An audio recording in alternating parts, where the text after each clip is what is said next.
We begin with our market minutes. The Dow moves another triple digits for the fourth time in 5 days, up by better than 150 points. U.S. stocks gaining more than 1% overall, with all 10 groups in the S&P 500 gaining. This is even as retail sales disappointed. Yeah, you mentioned 4 times out of the last 5 days. It looks like we'll also have a 1% move in the S&P for the fourth time in 5 days after that long drought of no moves that big in either direction. Yeah, everything is gaining. If you look at the IMAP, you see a sea of green there.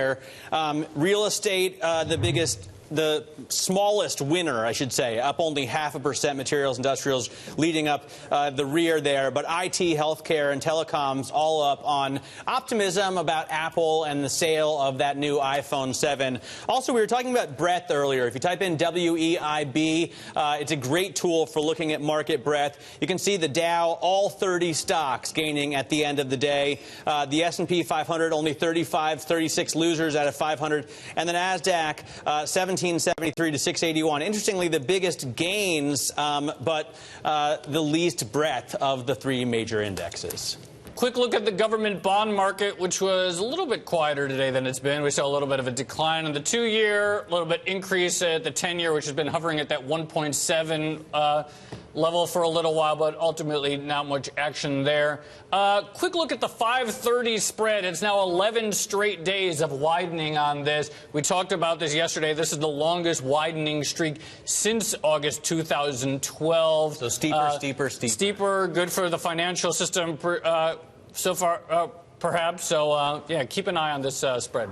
All right, I'm taking a look, of course, at currencies. The dollar slipping after retail sales in August fell more than forecast. I do want to highlight the pound here because it fell after all 9 members of the BOE Policy Committee voted to keep rates and quantitative easing unchanged. The central bank also signaled that it still sees another rate cut this year, even as the data so far has not been so bad. Still, you could see how the pound gave up those losses and did drift higher and is now positive on the session.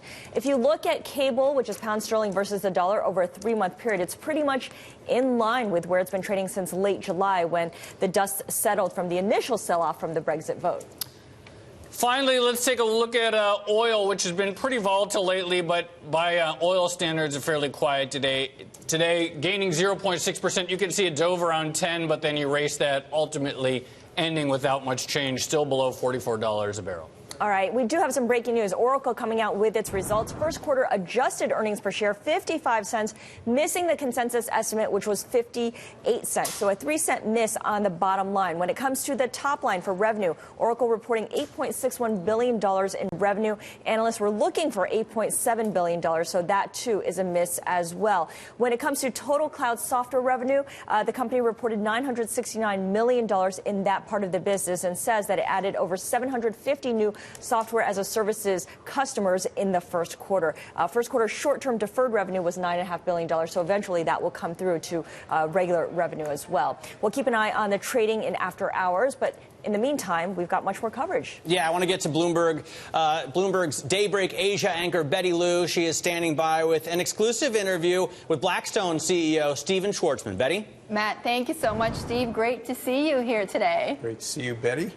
All right, Steve, so you just got back very recently from China. Congratulations, you launched the Schwarzman Scholars Program with Tsinghua University.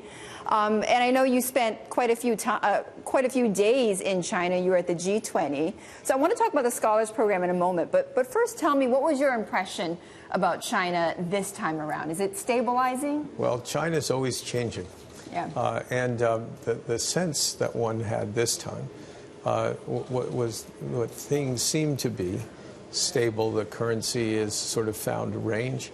The economy is still being reported in the 6% growth area, and there's a sense that the dislocation that the world thought about China in the first month or two of this year, right, incorrectly, and then earlier in the September period where everything seemed to be going wrong financially, whether it was currency, stock markets, economy, that seems to have moved behind them.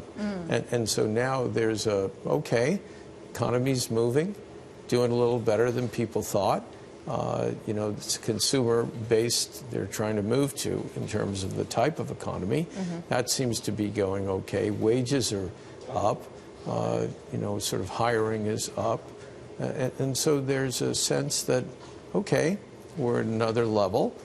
We're at a satisfactory level. And let's see how we can build from here. Does it feel like, though, that it could go either way, like it's fragile, or does it feel pretty solid? No, it feels more solid than it did. I don't know why, just feels that way. You met with the deputy governor of the People's Bank of China while you were there, right? What did he say to you? I mean, did he give you more confidence about the central bank? Well, unfortunately, I can't share with you what people say to me sometimes. That's why they say things to me. But I think there was a sense that was somewhat pervasive that there isn't the risk in their system that people were coping with 6 months to a year ago. Do you see the Chinese currency? Because the Chinese currency itself really signals that everything that you've said, which is that the economy is stabilizing. It seems like things are, things are on the up, and that's what we've seen in the exchange rate. I mean, do you expect that is going to continue? Well, I don't think anybody's particularly looking for the RMB to be appreciating, and sort of where it is or slightly less. I'm not a central bank currency manager. But I think there's a sense that things are in a good zone. They're sort of okay here. How did the G20 go? How do you think the president did at the G20? I think President Xi made a really good impression. He gave a speech, probably went on for 50 minutes, and it was self-confident. He had a vision of an inclusive China and inclusive Asia. It was very much tech-focused, which is a big change from 3-4 years ago. That's a major driver of the That's kind economy. of surprising, yeah. And China's meant to be more of an innovative economy. And so there was a very interesting and powerful vision, and also he was laying out a pretty peaceful vision of inclusiveness, and also within his own country, because they still have a significant number of very poor people. I think it's somewhere around 75 million are in the poor category. And he talked about how it was the country's obligation to take care of these people and move them up out of poverty as a responsibility. So it was an interesting speech, and a very self-confident speech, and so he's growing into his job for sure.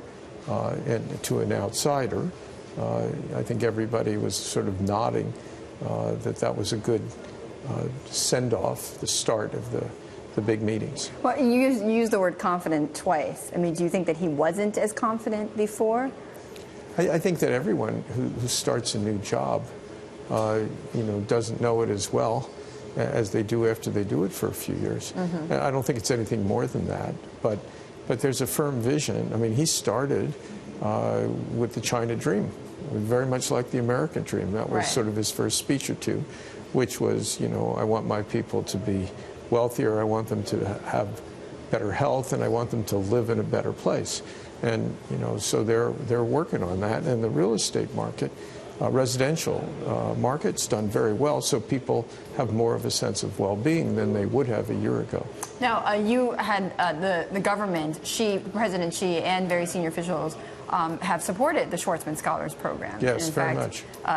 President Xi wrote a letter to support the opening of the program, and you had the vice premier there. So how were you able to get that, Steve?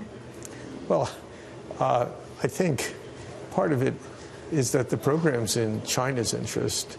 When I started this, I thought it was in the world's interest.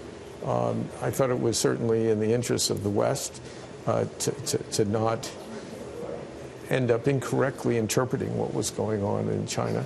But China has adopted this because they realize this is an important place where sort of the best and brightest can come to China and learn about China. For 200 years, it wasn't a good bunch of centuries for China, for a culture that's 5,500 years old, that right. mostly dominated its area with 20 to 25% of global GDP. By 1976-77, they were down to 2% of global GDP, and it's had a huge rebound. And I think that part of our program is that it's one of the few times that the best and brightest have come to China over a long period of time with no desire to exploit it. Yeah. No desire to just have it be a market. It's really to learn from the Chinese. To learn and to innovate. And to learn and to innovate. So this is very much valued in China. So, Steve, are you worried, though, that is about to become, I don't want to say broken, but that is going to be in jeopardy given what's going on in the politics here and the rhetoric we've seen out of both candidates? Are you worried about that? Well, I'm not surprised by it. And one of the reasons why I wanted to start this is I could sense that populism in the United States, certainly, and spread to other countries after the financial crisis. Mm-hmm. And it's only a matter of time before, the people who are unhappy in their own countries start looking for someone to be angry at. And I thought that China would be the #1 candidate because they're the second for biggest that kind economy, of rhetoric, yeah. The largest country population-wise, huge landmass, wealth being transferred there. There are people becoming wealthy. So I thought it was a very high probability that there would be a targeting of China. But do you think that's going to get worse? Can't tell. It wouldn't surprise me because as you have challenger countries like China challenging the incumbent global power, which is the United States, that Professor Graham Allison at Harvard wrote about this type of scenario. And in 12 of the 16 times that you've had similar kinds of challengers challenging incumbents, you've had wars between the challengers and the incumbents. And so I looked at that statistic. That's like 75% probability of a really awful outcome. And I said, we've got to do something to get in the way of those type of forces that you're describing. Well, outside of politics, though, I mean, just going back to stability in China, but also throughout the region, Steve, some people say that a wild card is what the Fed does here. And in terms of, are they going to hike too early? Are they going to hike too late, perhaps? And we've heard different viewpoints just even in the last few days from Jamie Dimon or from the Fed Governor Lau Brainerd. So do you think that that's a risk factor at all, the Fed? And do you think they should move? You mean a risk to the U.S. economy or the global economy? The global economy. I think the Fed at some point will increase interest rates. This has been a topic of almost numbing boredom to me for years. And for years? This is going on for years. You've had one small increase in, 3 years? So it occupies more headspace than almost anything I've heard about. And do you try not to think about it then? Well, I don't think about it much because I know that the U.S. economy is not particularly strong. And central banks who are aware that there's no fiscal cooperation in the United States for years. And so they're the only port of call. They're the only people who can do anything. Mm-hmm. And so they know if they misplay their hand and accidentally throw the U.S. into a recession, then this is a disastrous type of outcome for them. So I always knew all you have to do is know the people. And they're not politically unastute. So they know it's just on them. Mm-hmm. So their desire to be aggressive and potentially have a bad outcome is very low, which is one reason why all these people who kept saying, oh, the Fed's increasing interest rates, were wrong. And so, we're going to have a new president one way or another, and we're going to have a new Congress, and there may be some room to do some things fiscally to stimulate the economy. And if there are, then the Fed will have more comfort that it can raise rates. Any way it goes, I think, the probability that the Fed does anything aggressive, 25 basis points, 50 basis points, is going to affect markets, but it's not going to affect the U.S. economy. And so I look at it in a with some sense of perspective on these things, yeah. and realize that markets are volatile, and a lot of people make markets, and if they all react to the same thing at the same moment, you'll have overreaction.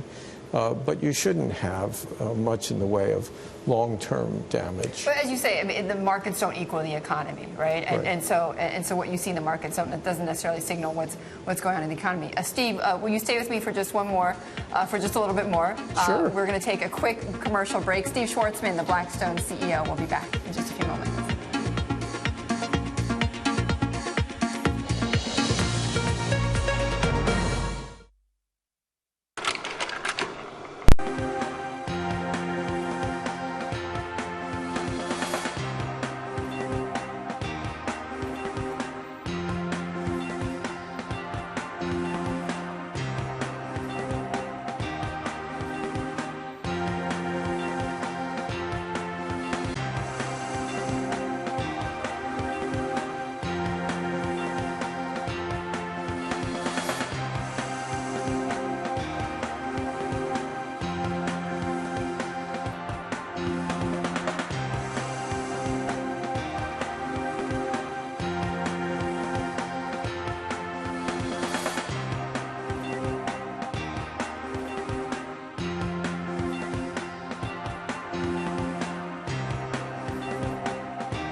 This is What You Missed. I'm Betty Liu. We are back with Blackstone CEO Steve Schwarzman in this exclusive interview. Okay, Steve, let's talk politics. Got to ask you about politics. And I'm kind of curious, when you were in China, did people ask you a lot about Trump or Clinton?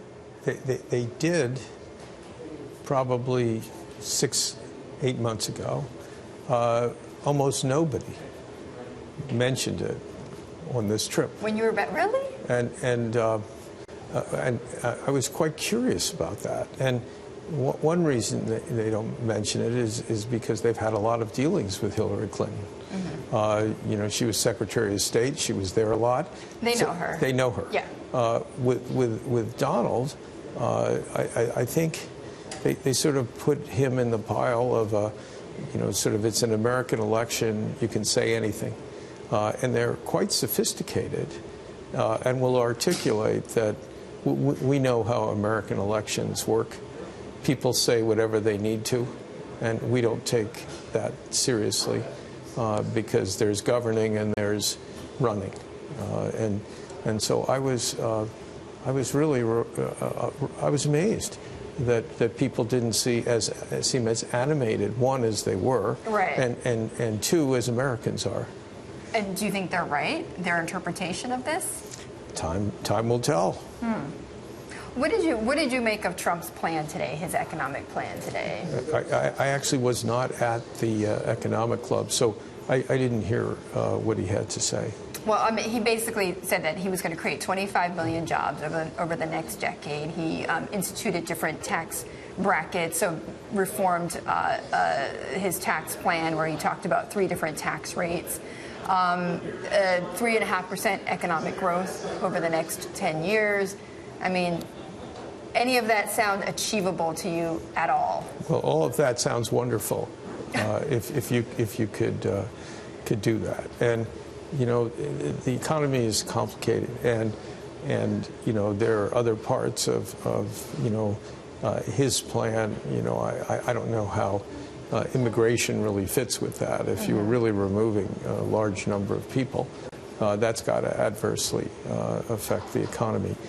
I believe that reducing the number of brackets to as few as possible and getting rid of virtually all tax preferences in favor of very low rates is the right way to go. And because you're in favor of a flat tax, right? Is that well, right? it's hard to just have one bracket. Okay. That's not fair to everybody. But the more you go for, you know, huge numbers of brackets, then you've done nothing but stay exactly where you are. Yeah. And so simplicity is a good thing. You know, it makes sense to people. It makes it, you know, it makes fairness sort of transparent and so forth. So that's a good thing. And countries that have adopted that type of policy have done quite well over time. So I think that's fundamentally a good idea. Forget how one person's plan, right. You know, speaks to that. But that framework it is the right plan. Right. But Steve, I also think that it's really important to do something about the regulatory burden on the U.S. economy, and I think that feeds into productivity as well, because you know, the regulatory structure now is like it's like a major tax on economic growth, and without economic growth, then you know, the regular people in America, the vast, you know, numbers, they're going to suffer. Yeah. So regardless of all that, then, well, or taking all of that into consideration, then, Steve, who are you going to vote for? Well, I'm watching this pretty closely, because we've gone from just throwing mud at each other to actually, perish the thought, venturing into policy. Okay. So are you undecided right now? I'm undecided right now. I'd like to see. But if you had to vote today, who would you vote for? Well, fortunately, I don't have to vote today. And you know, I think there's going to be changes that occur over the next 7 weeks as the candidates realize that just throwing mud at each other is sort of boring the population. That was an interesting show. Well, and this is why we're neck and neck now. Right. It was an interesting show to do that. Now I think people are saying, you know what, either I'm turned off to both, or maybe I won't vote, or I'll vote for one I really don't want to. And so make pretend you were those two candidates. You would not be doing the exact same thing. Okay, but Steve, let me ask you another way. If you didn't hear what you needed to satisfactorily, would you abstain from voting? Yeah, I haven't figured out what I'm going to do yet, because I have a sixth sense that things are going to clarify. And usually I don't make decisions in business or any other time until I see the pattern really form. And you know, we haven't gotten there yet. And there's going to be, I think, change that's coming up.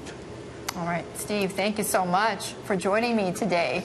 Steve Schwarzman, the Blackstone CEO. And Matt, going to turn to you, because staying on politics, Hillary Clinton is holding a rally. That's right. Hillary is talking to the press right now after holding a rally in Greensboro, North Carolina. Let's go and listen in. Tight race. I've said it from the very beginning. Whether I was up, down, it didn't matter. I think those are the kinds of presidential elections that we have in America at this point in our history. I'm very proud of the campaign that we have put together. I feel like we are in a strong position going into these last weeks. What matters is who registers to vote and who is motivated and mobilized to turn out to vote. And I'm going to keep doing everything I can to deliver my message about what's at stake in this election. And my campaign is going to continue to work hard every day to turn out every voter we possibly can. And that's our goal and that's our strategy. Secretary Clinton, the agreement that John Kerry and Sergei Lavrov negotiated to reduce Syrian violence is less than a week old, and reports out of Aleppo today already indicate that humanitarian assistance is having trouble reaching the city. I was wondering if you think the agreement can hold, and if not, what should the next steps of the United States be? This has been such a terrible conflict, and the humanitarian cost is incalculable. I really applaud Secretary Kerry's persistent efforts to try to reach some kind of an agreement with the Russians in order to create a period of cessation of hostilities, in order to get humanitarian assistance into Aleppo and other places within Syria.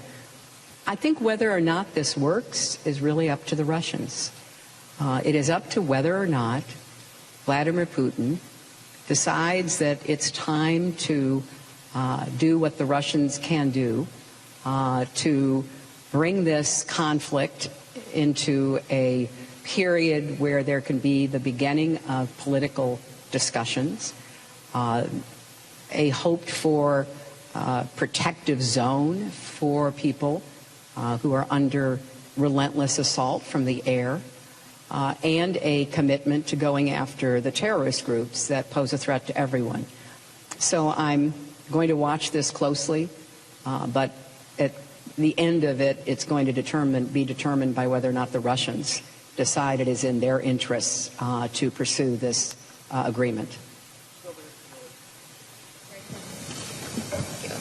It appeared that your running mate, Tim Kaine, may not have been aware of your pneumonia on Friday. I'm wondering when you informed him, and if you didn't inform him on Friday, what does that say about what your relationship would be like with him in the White House, how in the know he would be on minute-to-minute developments in your administration? You know, my senior staff knew, and information was provided to a number of people. And look, this was an ailment that many people just power through, and that's what I thought I would do as well.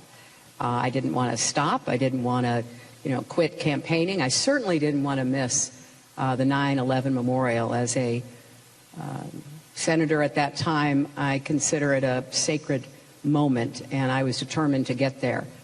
It didn't work out, so I got the antibiotics up and going, got the rest that I needed, and we're going on from there.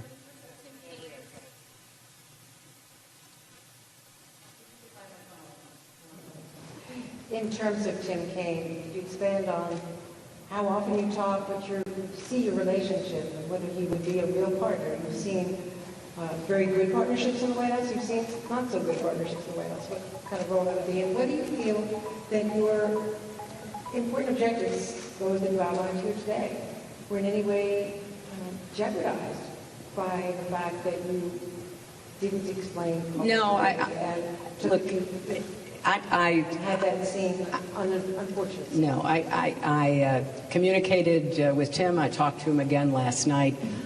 He has been a great partner, and he's going to be a great vice president. Secretary.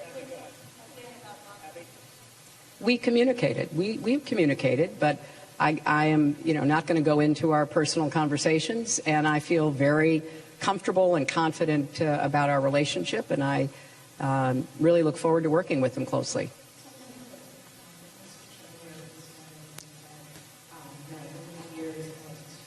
Has gotten rough, and you've put up some defenses. Can you be a little bit more specific about what those defenses are that you're referring to? And did voters get a glimpse of some of that in the way that your campaign handled the events surrounding your illness over the weekend? My campaign has said that they could have been faster, and I agree with that. I certainly expect them to be as focused and quick as possible. But I have to say, From my perspective, I thought I was going to be fine, and I thought that there wasn't really any reason to make a big fuss about it. So I should have taken time off earlier. I didn't. Now I have, and I'm back on the campaign trail. So one more from Barbara. You are going to the United Nations for meetings with leaders from other countries. Of course, neither they nor their citizens can vote in the United States. So why are you making that sort of calculated choice to take time off of the campaign trail? What do you think it can get you, and what's the contrast you're hoping to show with Donald Trump? Well, I think it's important to be constantly reaching out, listening to, learning from leaders, and I was pleased to be able to find the time to meet with several of them, which I intend to do, to hear firsthand their perspective about what they see happening in the world today, to answer their questions from what I think is happening, whether it's in Syria or anywhere else.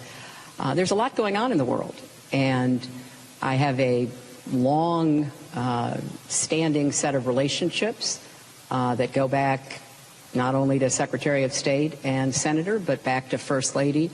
And I think it's important to tend to those relationships. And I won't be able to have as many meetings because of the press of the campaign as I have had in prior years.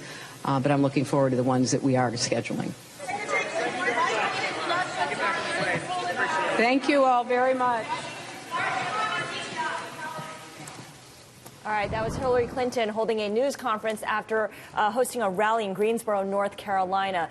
She, of course, answering questions after she had basically called in sick. I shouldn't say call in sick. After she was, her campaign announced that she had pneumonia following her stumble out of the 9/11 event on Sunday. Well, I mean, following the collapse, right? That she fell to the ground and her aides had to hold her up lest she, hit her head on the van. So she had to then admit that she had pneumonia. And she talked about how her staff could have been faster and earlier on disclosing that to the press. Although it's a good point. She said she thought she could power through it. And I'm sure we've all been at one point or another in a position where we went and did something, even though we had some mild physical illness, and thought we could just get through it, and you can't always do that. Absolutely. You took a sick day earlier this week. I decided not to try and power through it. There we go. All right, let's get a recap of today's market action. We see U.S. stocks rising from a 2-month low, and Apple's really been the driver here for the advance.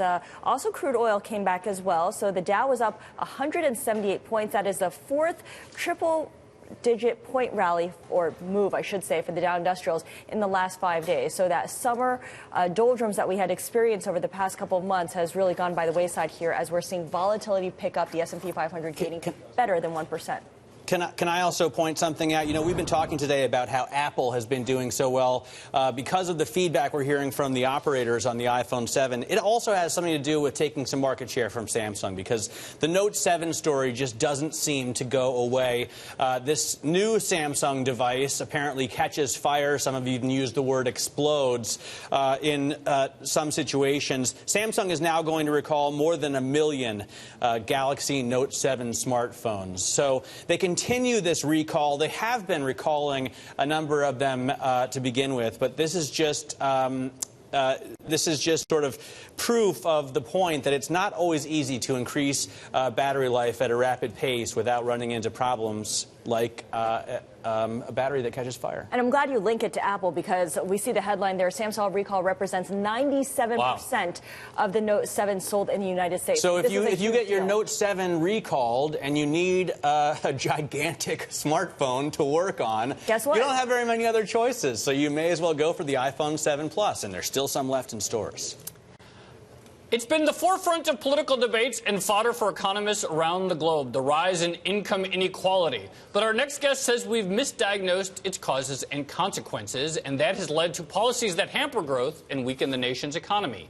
Here to explain is Ed Conard, author of The Upside of Inequality and a scholar at the American Enterprise Institution. Ed, thank you for joining us, and congratulations on the new book. What have we all gotten wrong about inequality? Why does it actually turn out to be good? I think we've conflated the rising success of the 1% with the stagnant wages of the middle and working class, and we've blamed one for the other when they're really two completely independent phenomena. If anything, the success of the 1% is driving up employment, it's driving up wages, accelerating growth in our economy relative to other high-wage economies like Germany, France, Japan, the rest of Europe.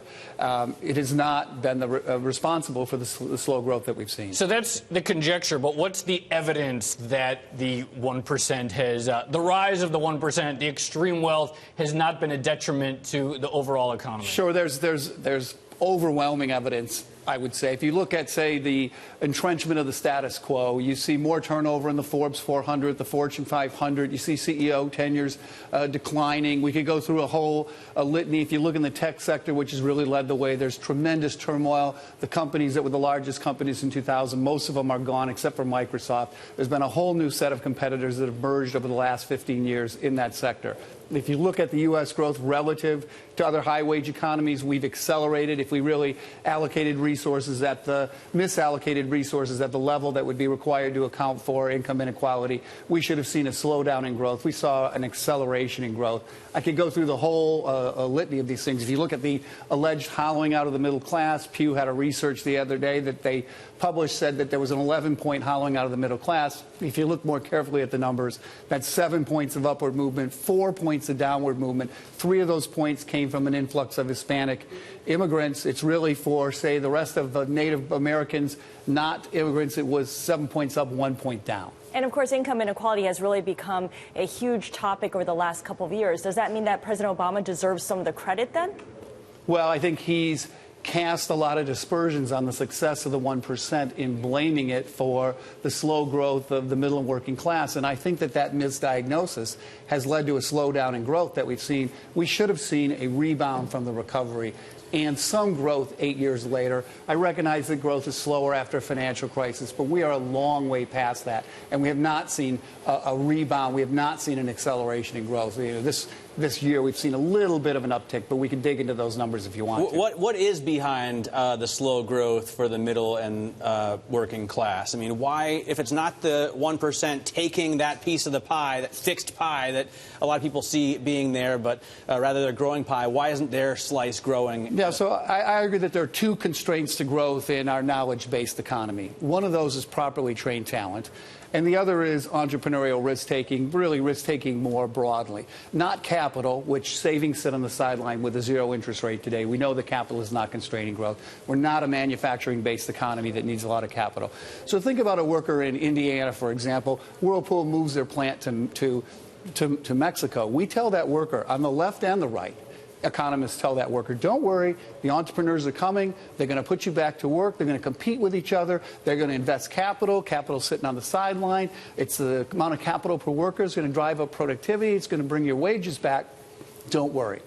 That guy looks and he says, wait a minute, all the entrepreneurs moved to California and outsourced blue-collar jobs to China, and the Whirlpool engineers that are left behind are designing products and factories that employ Mexican workers. Where are the entrepreneurs? Where is the risk-taking? Where is the talent which is coming to drive up my wages? But there's a shortage. Those are the constraints in this economy. The sort of laissez-faire, free market view of the economy essentially says government needs to step back, let the risk-takers and the entrepreneurs create wealth. But a lot of the risk-takers and entrepreneurs that people extol built their fortunes in large part thanks to investments that were public at some point. So a lot of the internet entrepreneurs, that was originally a public sector thing. Steve Jobs and the iPhone, lots of technology like GPS, originally public sector inventions. Doesn't that call for the sort of vigorous, continued involvement of the public sector, of taxing people, spending money on research, investing in the economy to continue that? Well, I would say that I'm not way over on the far end of the spectrum of free market, laissez-faire capitalism. I think there's a lot of productive regulation that is useful. I do, however, think that the web of regulations that we've created, more and more complex every year, certainly slow down growth. But I propose many different ways for the government to to intervene. For example, we can't walk away from free trade. You can't make for $20 what you could buy for $2. You can't stop innovation where you could make it for $2 instead of $20. On the other hand, we don't have to run perennial trade deficits year after year after year in order to have largely free trade with other economies. And I lay out a scheme in the book to balance trade, but have free and balanced trade, for example. And what happens is with zero interest rates, we know that China, Germany, they're very high saving economies. They put their savings into our economy. We have no use for it. We don't put those savings to work. We've basically exported employment. It makes no sense to do that. And I'm not just a free market, hey, every man for himself. But you are arguing for supply side economics, right? And why did, Reaganomics, supply side economics get such a bad rap? Is it because of that misunderstanding and inequality, or is there something else that... I'd say this. I'd be careful about... We did drive up some pretty large deficits during that time. So I think that supply side talks a lot about capital and investment and savings. And I say that's changed. That's not a binding constraint anymore. It's risk-taking and talent. Now, it is the case that we did lower the marginal tax rate in the mid-1980s, and by the early 1990s, U.S. growth accelerated relative to other high-wage economies and has continued to accelerate for 25 years since then. So maybe it gets a bad rap, and I think maybe the economics that were espoused back when we were a manufacturing economy no longer apply, but I do think there are supply-side elements that are critical to growing the economy. Ed, I think it's pretty much indisputable that the U.S. is, one of the most extraordinary wealthy societies of all time. Even on an absolute basis, even people near the very bottom in the U.S. have done by global and historical standards. But people also really care about relative wealth, and people care about how they're doing compared to their neighbor and how they do compared to people in the media. And when they see they're falling behind other people or their expectations, they get angry. It appears to be corrosive to politics. Is there a case to be made that, not from a real wealth perspective, but that from a societal perspective, it's important to balance out sort of relative wealth? Sure. I think my own view would be this, that an awful lot of investment and risk-taking and entrepreneurialism and hard work comes from feeling like you're falling behind. And so, for example, when I was a partner at Bain Capital in 2000, everybody was running to the internet because they all knew somebody that made a friend of a friend who made $100 million. And even though they had a great job, they couldn't stay on that, and that drove them to take a lot more risk. That's a good thing, not a bad thing. We need the talented workers in our society to really be working on behalf of everybody else. And part of that is the loss of status they feel when other people succeed, which you feel strongly in the United States and you do not feel so strongly in Europe. And I would say closely related to this, if you look at companies, an awful lot of investment is Apple makes an iPhone, and my business is now in trouble, and I had better innovate and I'd better invest in order just to stay even. We used to call this at Bain Consulting, you got to run hard just to stay in place. It's a critical element of this. All right, Ed Conard, author of Upside to Inequality. Appreciate you coming in and taking the unpopular stance on this question. Looking forward to seeing the debate continue. Thank you. Coming up, we're going to give you a personal tour of some of the most important functions of the fixed income world. We'll explain. This is Bloomberg.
What'd you miss? With the recent backup in global rates, there's a new way to analyze bond markets, well, on the Bloomberg, like never before. Here to show us how to navigate this series of functions, Bloomberg Index Product Manager Sarah Klein. What we're really talking about is an old way of looking at bond markets. The AG has been really the benchmark, the gold standard in fixed income indexes since it was created, what, 3-4 decades ago. Yeah, about 40 years. It's now available on the Bloomberg after an acquisition that we made, and you can see everything with IN Go, right? Yep. So as you mentioned, we recently completed the acquisition of the index and portfolio analytics business from Barclays, and this includes a big family of fixed income benchmarks, the U.S. Aggregate Index, Global Ag, their indices across the globe, emerging markets, inflation, really covering everything in the fixed income space. So it can't be understated how important the Ag is, right? Yep. 9,908 companies or so have debt issues that are all put into the index, and you get from that sort of the S&P or the MSCI of fixed income indexes. Yeah, so this is the most popular benchmark in the U.S., and, it's kind of quoted as the market. I'm looking at INDE Go. We're going to bring it up here. Why don't you tell us what we're looking at here? Sure. So what this is sort of an overview of the Bloomberg indices. So you can see there's a list of the most popular indices in each family across the top. We see the Bloomberg Barclays one on the left. The Ag down 0.35%. Yep, that's the global Ag. U.S. Ag negative 0.61, and that's a month-to-date number. Actually, if you run the next function, IN Go, I got more that detail. here. Yeah, and we can click around. There's certainly global, U.S., pan-Euro. So let's just go into U.S. and focus here on the U.S. aggregate. And you can see that it's a pretty broad swath of different products here. Yeah, so actually, if you look across the top, you can see, this is where investors are going to come to get their daily performance numbers. You got your one-day return, month-to-date return, year-to-date return. The U.S. Ag is up about 5.22% year-to-date. I think the S&P 500 is just a little over 5, so it's right around the same place there. And another thing that you get in IN is sort of a richer picture, right? You want more than just one return value for the index. This is giving you breakdowns by maturity, by rating, and by sectors. And so, for example, you can see pretty clearly that the highest rated portion of the index, AAA, is about, I think, 4% year-to-date. Yep, 4.1%. Yeah, and if you look at the lowest rated portion, that's BBB, it's almost double that at something like 10. Yep, 9.7%. So I think this is a fascinating way to look, IN Go. But what we can also do, and what we're starting to do with more indexes, fixed income indexes, is being able to price them in a tick-by-tick way rather than just at the end of the day, right? And that's what we're doing with BRGI. Yeah, exactly. So traditionally, fixed income benchmarks are just priced once a day at the end of the market close. So, you're going to check your numbers the next day, but then you kind of have to wait until the next day is closed. All right, Sarah Klein, Bloomberg Index Product Manager. Thank you for showing us all the new tools. This is Bloomberg.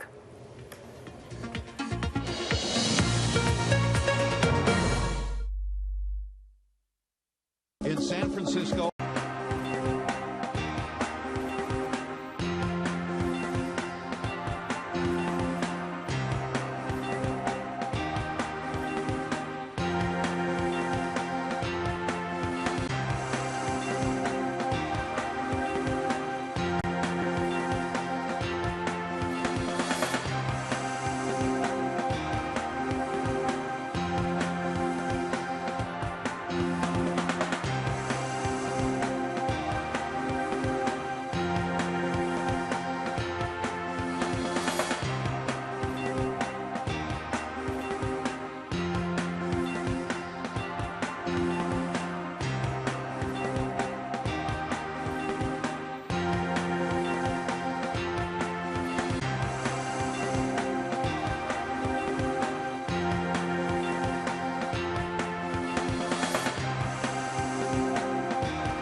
What'd you miss? Bloomberg's David Gura asked Massachusetts Democratic Senator Elizabeth Warren today what she thinks of the latest Ohio poll showing Republican presidential nominee Donald Trump ahead of Democratic nominee Hillary Clinton.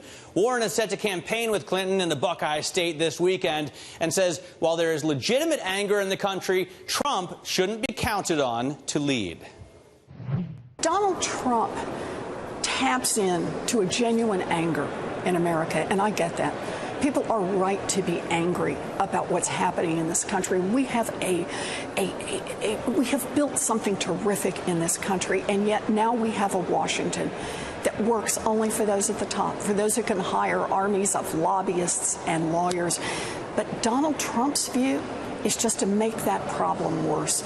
So I'm going to go out. I'm going to talk about how you build an economy going forward. I'm going to talk about how Hillary Clinton has the vision to be able to do that. She's got the right kind of, I think, the sober reflection that we need for a leader of America. Donald Trump is speaking today at the Economic Club of New York, and something he continues to hammer on is that if you elect Hillary Clinton to be president, it's going to be a continuation of Barack Obama's economic policies. When you talk to voters in Ohio, say, who are dissatisfied with their lot in life right now, can you make the case to them that a Hillary Clinton economy is going to be different than a Barack Obama economy? Is that even a case that you want to make? You bet it is. And actually, let me just start with this piece just because we're talking about it right now about the banks. I think that the banks have not been held accountable enough. Donald Trump's answer is let's hold them less accountable. Let's just turn them loose. Let them cheat anybody they want. Hillary Clinton has said very explicitly that she's going to stop the revolving door between Wall Street and the federal government. So these guys don't get to run the big banks and then come in and run government to help the big banks for a while and then go right back to the big banks. That's important, and that's specific. It's what she said she'll do. She says she's not going to repeal the financial regulations. She's going to strengthen the financial regulations. And she says if these big financial institutions continue to pose a threat to our economy and to our country, then she's willing to break them up. These are very different directions. Donald Trump certainly wants to take us in a different direction. He wants to go back to the days before 2008, say, let those banks do whatever they want to do. Hillary Clinton says we need to ratchet down harder. We need more protection for the American people. And we could just keep running that through every part of this. She wants changes in taxes. He wants changes in taxes. He wants the people at the top to pay less. She wants the people at the top to pay more. Those are big differences between those two. Actually, and I'll do just one more, because I think it's important here, because it really goes to a question about transparency, which there's been a lot of talk about lately. She has put all of her taxes out there for years for everyone to see. She's now put her medical records out there for people to see. Donald Trump won't release his taxes. And you keep wondering, because he's gotten so much pressure on this, what is he hiding? And now people are starting to discover he has ties with foreign governments, business ties, financial ties. He has had Russian oligarchs who have financed some of his business operations, and he wants to reveal none of that. This is a man who has put his own interests ahead of everyone pretty much his whole life. And now he doesn't even want to tell us where his business interests lie. I think the differences between Hillary Clinton and Donald Trump are extreme. And that's why I'm in this race all the way to try to help get Hillary Clinton elected. That was Senator Elizabeth Warren with Bloomberg's David Gura. Coming up, what you need to know to gear up for tomorrow's trading day. This is Bloomberg.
Dow rose more than 150 points. The S&P 500 rebounded from a 2-month low, and Apple extended an advance that has helped to lift the market overall. 4 out of 5 days, 1% gain in the markets, or 1% move.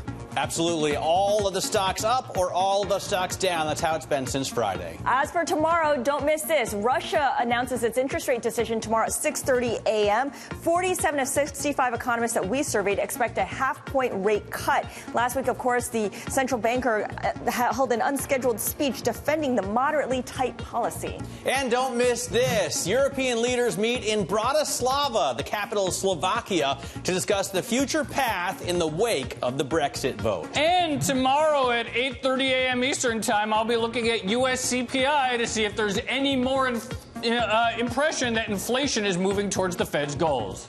All right, that's all for What You Missed, everyone. Thank you so much for watching. We'll see you back here tomorrow. Have a great evening. This is Bloomberg.